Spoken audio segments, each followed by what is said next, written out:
അസ്സലാമു അലൈക്കും വറഹ്മത്തുള്ള. അപ്പോൾ ഇന്ന് നമ്മുടെ ഒരു ഫോളോവർ, ഒരു സുഹൃത്ത് ഡൗട്ടായിട്ട് ചോദിച്ചിട്ടുള്ളത്, നിസ്കാരത്തിൽ നമ്മൾ ഓരോ റുക്കിനുകളിലും ചൊല്ലേണ്ട കാര്യങ്ങൾ എന്തൊക്കെയാണ് എന്ന്. നമുക്കത് അറിയില്ല വിചാരിച്ചിട്ട് ചൊല്ലാതെ ഇങ്ങനെ നിസ്കരിച്ച് ആ സമയവും വെറുതെ പോയി, ആ നിസ്കാരവും വെറുതെ പോയി, ഒരു കാര്യമല്ല. അപ്പോൾ ദീനുമായി ബന്ധപ്പെട്ടത്, ഇപ്പം ഇനി നിസ്കാരം എന്നല്ല, ഏത് ഹിബാദത്തായാലും എന്ത് കർമ്മങ്ങളായാലും അറിയാത്തത് എന്താവണം, എന്നോട് ചോദിക്കണം എന്നല്ല, അറിയുന്ന ആൾക്കാരോട് ചോദിച്ച് പഠിച്ച് മനസ്സിലാക്കണം. അപ്പോൾ ആ സുഹൃത്തിൻ്റെ കമൻറ്റ് കണ്ടപ്പോൾ ഭയങ്കര സന്തോഷമായി. എന്തായാലും നിങ്ങൾക്ക് തലീം പഠിപ്പിച്ച് തരാൻ വേണ്ടിയിട്ട് ഞാനൊന്ന് ചെയ്ത് കാട്ടിത്തരാം. അപ്പോൾ 5 ഫർള് നിസ്കാരങ്ങളുള്ളത്, ആ 5ൻ്റെയും നീയത്ത് ഞാൻ സ്ക്രീനിൽ വെക്കുന്നുണ്ട്.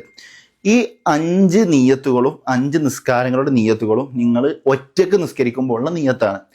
ഇനി നിങ്ങൾ ഇമാമിനോട് കൂടെയാണ് നിസ്കരിക്കണതെങ്കിൽ ഈ നീയത്തിൻ്റെ അവസാനം എന്ത് കൂട്ടുക, മഅൽ ഇമാമിന്ന് ചേർത്തി കൊടുക്കുക. നിങ്ങൾ ഇമാമായിട്ട് നിങ്ങളെ പിന്നിൽ വേറെ മൗമൂമികൾ നിന്നിട്ടാണ് നിസ്കരിക്കണതെങ്കിൽ ഈ നീയത്തോട് കൂടെ എന്ത് ചേർത്തി കൊടുക്കുക, ഇമാമൻ എന്നുകൂടി ചേർത്തി കൊടുക്കുക. ഓക്കെ, ഇപ്പം നമ്മൾ ഒറ്റക്കാണ് നിസ്കരിക്കുന്നത്. അപ്പോൾ സ്ക്രീനിൽ കാണുന്നത് പോലെ ഏത് നിസ്കാരമാണോ ആ നിസ്കാരത്തിന് നീയത്ത് വെക്കുക. നീയത്തിനോട് മുഖത്തരിനെ അന്വരിച്ചിട്ടായിരിക്കണം നമ്മൾ ചെയ്യണം തക്ബീറത്തുൽ ഇഹ്റാം.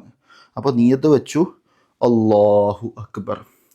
പിന്നെ ഒന്നാമത്തെ റക്അത്തിൽ മാത്രമുള്ളൊരു കാര്യമാണ് വജ്ജഹത്തു വജിഹലില്ലതി, ഈ കാണുന്ന സത്യപ്രതിജ്ഞ. ഇത് പടച്ച റബ്ബിൻ്റെ മുമ്പിൽ ഒരു അടിമ നടത്തുന്ന സത്യപ്രതിജ്ഞയാണ്. അപ്പോൾ അത് സുന്നത്താണ്, അത് ചെയ്തില്ലൊക്കെ കുഴപ്പമൊന്നുമില്ല, പക്ഷെ സുന്നത്തായ കാര്യമാണ്, ചെയ്യൽ നല്ലതാണ്. അപ്പോൾ എന്താവുക, ഒന്നാമത്തെ റക്അത്തിൽ ആദ്യം ഈ സ്ക്രീനിൽ കാണുന്നത് ഓതിയിട്ട് ഫാത്തിഹ ഓതുക. സൂറത്തുൽ ഫാത്തിഹ ഓതിയതിന് ശേഷം നിങ്ങൾക്ക് ഇഷ്ടമുള്ള ഏതെങ്കിലും അറിയണ ഒരു സൂറത്ത് ഓതുക, എന്നിട്ട് അല്ലാഹു അക്ബർ. പിന്നെ ചെയ്യാനുള്ളത് റുക്കൂ ആണ്. റുക്കൂയിൽ പോയിട്ട് 3 തവണ ഈ സ്ക്രീനിൽ കാണുന്നത് അത് ചൊല്ലിയതിന് ശേഷം പിന്നെ വരാനുള്ളത് സമി അല്ലാഹു ലിമൻ ഹമിദ എന്നാണ്. എല്ലായിടത്തും അല്ലാഹു അക്ബർ ആണ്. എഴുത്തിദാല് റുക്കൂയിൽ നിന്ന് എഴുത്തിദാലിക്ക് വരുമ്പോൾ ചൊല്ലാനുള്ളത് സമി അല്ലാഹു ലിമൻ ഹമിദ. അങ്ങനെ എഴുത്തിദാലിൽ ഇത് ചൊല്ലിയിട്ട് പിന്നെ നമ്മൾ പോകാനുള്ളത് സുജൂദക്കാണ്. അപ്പോൾ എഴുത്തിദാല് കഴിഞ്ഞ് സുജൂദക്ക് പോകുമ്പോൾ അല്ലാഹു അക്ബർ. അങ്ങനെ സുജൂദിൽ എന്താവുക, ഈ സ്ക്രീനിൽ കാണുന്ന 3 ദിക്ർ 3 തവണ ചൊല്ലിയതിന് ശേഷം പിന്നെ 2 സുജൂദിൻ്റെ ഇടയിലുള്ള ഇരുത്താണ്.